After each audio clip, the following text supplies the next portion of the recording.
Hey guys, here we are. Coach RJ Grimshaw. Good to see you, my man.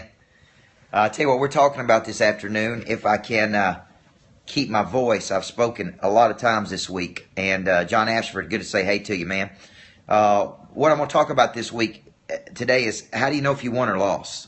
How do you know as you went out there, winner, chicken dinner, how do you know if you won this week? And people ask me all the time, man, how do you know? There's two ways to measure this. One problem that you're going to have in how you measure success is that you're measuring it versus perfection. You're measuring success versus perfection versus progress. So that leads to frustration. The biggest frustration gap in America is where you are today versus where you think you should be. And in between that gap is a good thing, and the good thing is the motivation that you have. The bad thing is you're never going to get, when you get to that level, you'll want more and you'll want more and you'll want more. So the way to measure success is to look back.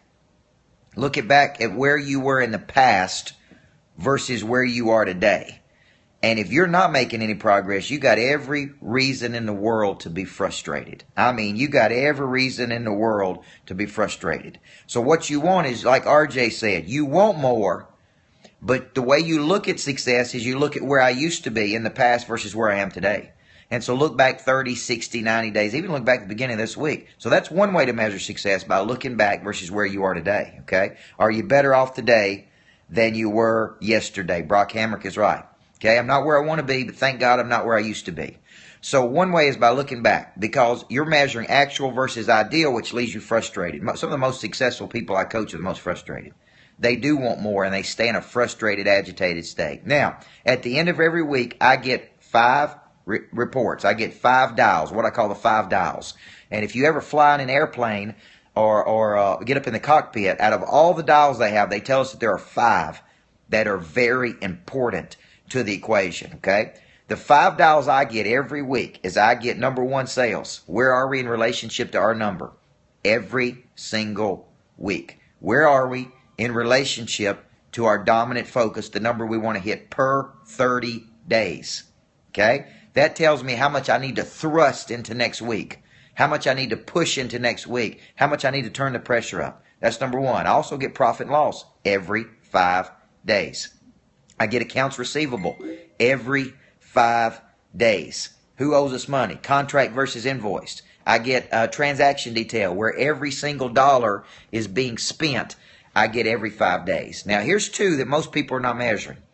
I also look at the number of people on my hit list that I actually shared my explanation of services with. These are people that I got in front of that were true economic buyers that I made my pitch to. Okay? That's one thing I measure. How many people did I pitch, and how many people indicate interest? That's my hit list. How many people do I think I could help with my services that fit in the box? The other one is how many people are sitting in my farm club right now.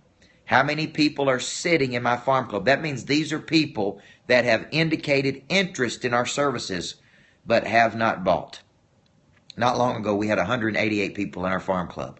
188 people in our farm club, okay? And so when you think about that, what are our sales team that we're bringing in next week? What do they have to do? Man, they got 188 people to get off the fence.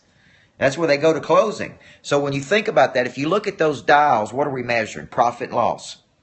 We're measuring accounts receivable. We're measuring hit list, farm club. We're measuring we're measuring where we are in relationship to where we should be. So here's the big question I want to ask you. Okay, did you win or did you lose this week? And if you didn't hit any sales goals, did you win or did you lose? Possibly you made progress, but you didn't sell a lot of stuff, but you did make some progress. And every day we chop wood and every day we carry water. Every day we chop wood and every day we carry water. So I appreciate you tuning in this week, Periscope. Appreciate you following me out there. I want to give you some insight into something that's coming next week. RJ Grimshaw, Brock Hamrick, all the people that are watching out there. Chop wood. You're welcome, RJ. Thank you, my friend.